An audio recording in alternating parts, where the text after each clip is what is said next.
Okay guys, I got another product review for you. This one's from one of my favorite companies in the world of irrigation, Orbit.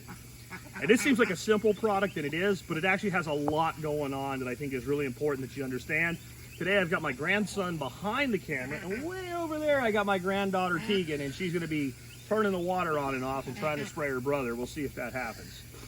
Right now I wanna really go over some of the ways that you can adjust these, what these are, and why this item's so great. Let's start off with the tripod.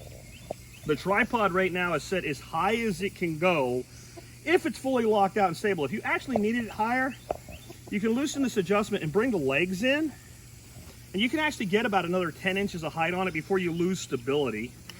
Most of the time, I don't know that you ever really need to be that high. You're right at about 4 foot when you're in full locked-out mode. That's great. But here's some other things about having a tripod option. One, this can go all the way down to where it's only that high off the ground if you want it lower to the ground. And you might, when you see the arc this thing has, you may want to do that. But the other thing, let's say that you're on a hill and it's sitting like, you know, on an angle like that and you want it to be level. Well, you can lower one side. So now it's cattywampus, but if you were on elevated ground, some kind of a hill, and you wanted to keep it horizontal so your adjustments will do what you want, great. But what if I wanted actually to kind of lower the impact in the front, but as it swung around with some of the things I'll show you that it can do in a minute, I kind of wanted it low here and high there. Well, you can actually take in the direction you want it to be low, just put your one leg lower than the rest, and now you've got kind of an angle down and an angle up. I don't know how often you would use that, but I'm just trying to show you everything you can do with it. These are called impact sprinklers, simply because this arm here, as the water comes out, impacts the head, causing it to move. It'll hit a stop and then it'll come back, and it runs in 2 different speeds. Right down here, this is the important part to understand. These 2 clips right here, Braylon will come in, there's a little clip right here. And when this clip hits these clips here, this is what triggers the head to change direction and change speed of impact. And what that means is if we were to take these 2 clips and put them completely together on the back side, you're going to get your maximum articulation of about 270 to 280 degrees. Or I'm also going to show you, you can make it go 360 degrees continuous, but that's going to have a limitation that we're about to get to. Another thing that I want you to understand that you can do to adjust it is right here. So when I turn this on, or I have Tegan turn it on, it's going to shoot really far in a straight line and irrigate way out on the slow, the tick, tick, tick, tick, tick. We're all familiar with these. Used to run from them when we're kids, right? And you learn the pattern so you know when you can get by. So you get that slow tick, and then you're going to get a rapid tick. When you get the rapid tick, it's going to disturb the water a lot more, and it's going to show throw shorter. So you should be able to get about 80 to 90 feet with high pressure if you got a good pressure in your pipes. 80 to 90 feet on your long throw, and then you're going to drop water right up to the base of it on your faster articulation. So that way you're getting full irrigation both long and close, where most things that can reach that far out, they don't drop much water close in. So that's really cool too. But what if I don't really want it going out that far? Well, if Braylon will come in again, that's what this little screw right here is for. So the more we push that, see how I turn that screw with my fingers?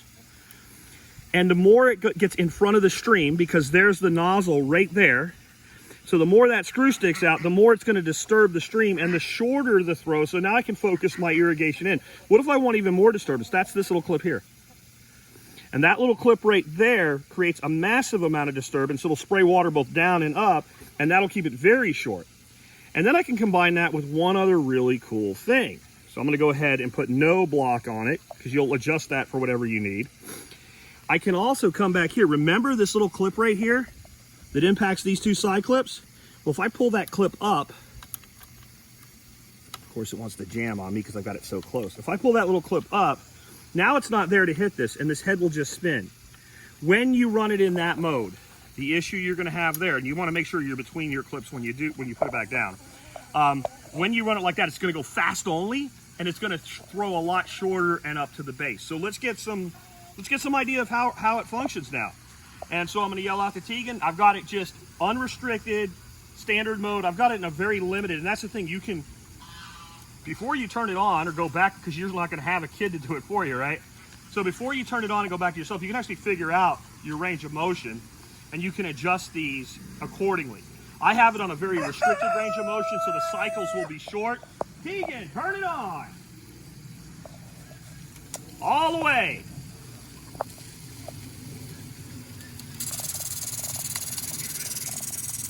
Okay, so now we're in our rapid cycle, and you can see even without any of the restriction, the water is very fanned out, dropping down close to the sprinkler, and now it switches over to that very common long throw. I think everybody's familiar with these, but I think a lot of people don't really know how they work. And so as it will come over, it'll eventually trip again, and again, it's this little guy down here is going to impact this restrictor on the short throw, and it should kick on any second now to the fast throw. I've got air in my pipe, so it's not behaving. There we go. So we get that back and forth. Again, rapid and slow. Now, Braylon and I are going to have to do some maneuvering with what I'm about to show you. Keegan, kill it.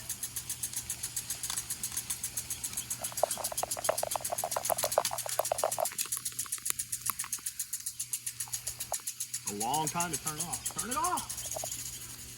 All right.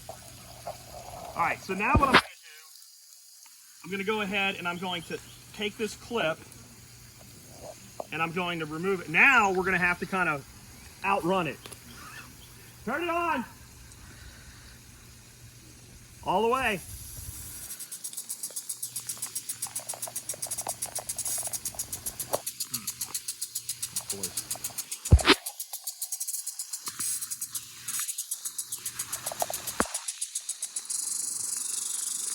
All right, now Braylon's going to have to move and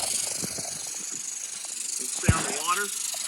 You can see that it's doing a short throw, and it will just continue to go in a circle. And this will basically give you 360 degrees on a shorter angle. Kill it!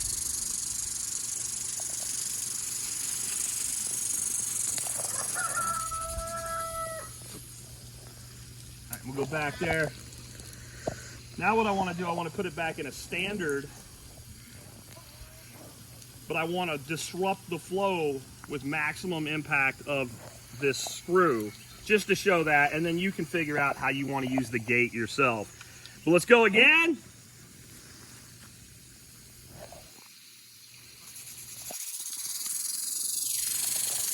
So we're on the rapid throw. Now we go back. Now we're on that slow throw, but if you look at the stream, now there's a tremendous amount of disturbance, so we're throwing shorter and we're getting more water down even on the longer throw, and we're getting maximum disturbance. And you can adjust these however you want for your needs. Kill it.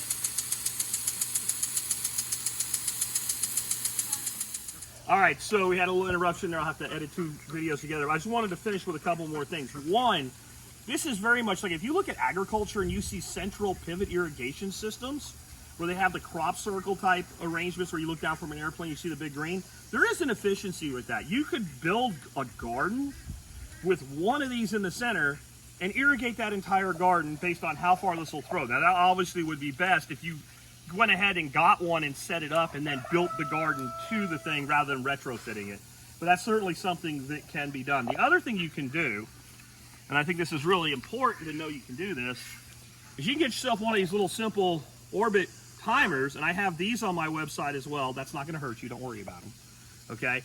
So you can get one of these, and you can set it anywhere from 15 minutes up to 2 hours, and then you won't forget, and this thing will shut off for you. So that's great. And then one more thing, and we'll wrap up, and that is these heads. This is the kind of the working piece of the whole thing. This tripod is not likely to ever break, go bad, unless you abuse it, don't take care of it, don't put it away in winter or whatever. So this is likely to last a very, very long time. I've seen reviews on this exact model where they're 4 years old and still working. Depending on how crappy your water is, we have really hard water, a lot of calcium, and I recommend you get the brass model, not the zinc. It's just gonna have more life expectancy for a few bucks more. But this actually screws right out. You can buy a replacement and put it back in, and the head itself, they're like 16, 17 bucks. So you don't have to make the $50 investment over and over again. All you have to do is replace the head. And one final thing, it is very much possible that you could create your own like manifold-based irrigation system using stand-up pipes or something like that. Buy just the heads if you didn't want this, and use this type of sprinkler for any and all irrigation needs. So with that, take care, guys. I'll catch you next time.